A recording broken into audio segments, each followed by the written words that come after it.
देवगुरु बृहस्पति को बुद्धि और शिक्षा का कारक माना जाता है। गुरुवार को बृहस्पति देव की पूजा करने से धन, विद्या, मान सम्मान, प्रतिष्ठा के साथ ही मनोवांछित फल की प्राप्ति होती है। धार्मिक ग्रंथों के अनुसार गुरुवार को भगवान बृहस्पति की पूजा का विधान है। गुरुवार के दिन व्रत और कथा सुनने से घर परिवार में सुख समृद्धि बनी रहती है। गुरुवार व्रत कथा के अनुसार प्राचीन काल की बात है। किसी राज्य में एक बड़ा प्रतापी और दानी राजा राज करता था। वह हर गुरुवार को व्रत रखकर दीन दुखियों की मदद करता था, परंतु ये बात उसकी रानी को अच्छी नहीं लगती थी। वह ना तो व्रत करती थी, ना ही दान पुण्य में विश्वास रखती थी। इतना ही नहीं, वह राजा को भी ऐसा करने से मना करती थी। एक समय की बात है, राजा शिकार खेलने के लिए बन गए।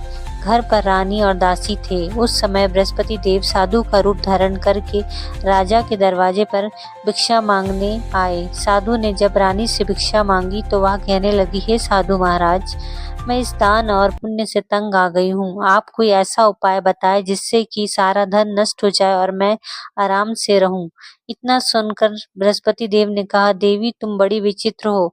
संतान और धन से कोई दुखी होता है क्या? अगर अधिक धन है तो इससे शुभ कार्यों में लगाओ, कुंवारी कन्याओं का विवाह कराओ, जिससे तुम्हारे दोनों लोग सुधरेंगे। परंतु साधु की इन बातों से रानी को खुशी नहीं हुई। उसने कहा कि मुझे ऐसे धन की आवश्यकता नहीं है जिसे मैं दान दूं और जिसे संभालने के लिए मेरा सारा समय नष्ट हो जाए। तब साधु ने कहा, अगर तुम्हारी ऐसी इच्छा है तो मैं भी तुम्हें एक उपाय बताता हूँ, तुम वैसा ही करना। तुम गुरुवार के दिन घर को गोबर से लीपना, अपने बालों को पीली मिट्टी से धोना, राजा से हजामत बनाने को कहना, भोजन में मांस मदिरा का प्रयोग करना, कपड़े धोबी के यहाँ धुलने देना। इस प्रकार 7 बृहस्पतिवार करने से तुम्हारा धीरे धीरे समस्त धन नष्ट हो जाएगा। इतना कहकर साधु के रूप में बृहस्पति देव अंतर्ध्यान हो गए। साधु के अनुसार कई बातों को पूरा करते हुए रानी को केवल 3 बृहस्पतिवार ही बीते थे कि उसकी समस्त धन संपत्ति नष्ट हो गई। भोजन के लिए अन्न न था। ऐसी स्थिति देख राजा दूसरे देश चला गया। वह जंगल में लकड़ी काट कर लाता और शहर में बेचता।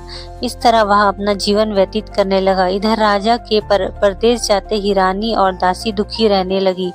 एक बार जब रानी और दासी को 7 दिन तक बिना भोजन के रहना पड़ा तो रानी ने अपने दासी से कहा, हे दासी, पास ही के नगर में मेरी बहन रहती है, वह बड़ी धनवान है, तू उसके पास जा और कुछ ले आ ताकि थोड़ी बहुत गुजर बसर हो जाए। दासी रानी की बहन के पास गई।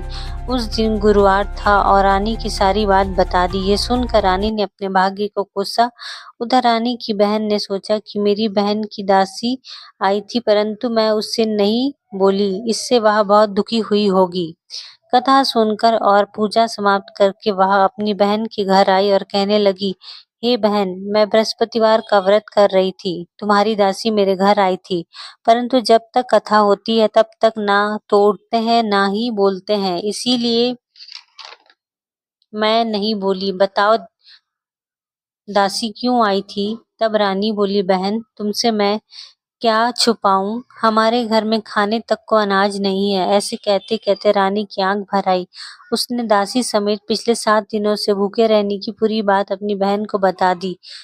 रानी की बहन बोली, देखो बहन, भगवान बृहस्पति सबकी मनोकामना पूर्ण करते हैं। देखो, शायद तुम्हारे घर में अनाज रखा हो। पहले रानी का विश्वास नहीं हुआ, पर बहन घर लौट आई।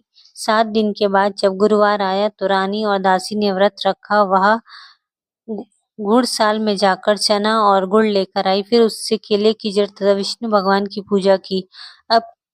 अब भोजन की चिंता को लेकर दोनों बहुत दुखी हुए। पीले भोजन को लेकर दोनों बहुत दुखी हुए। क्योंकि उन्होंने व्रत रखा था, इसीलिए बृहस्पति देव उनसे प्रसन्न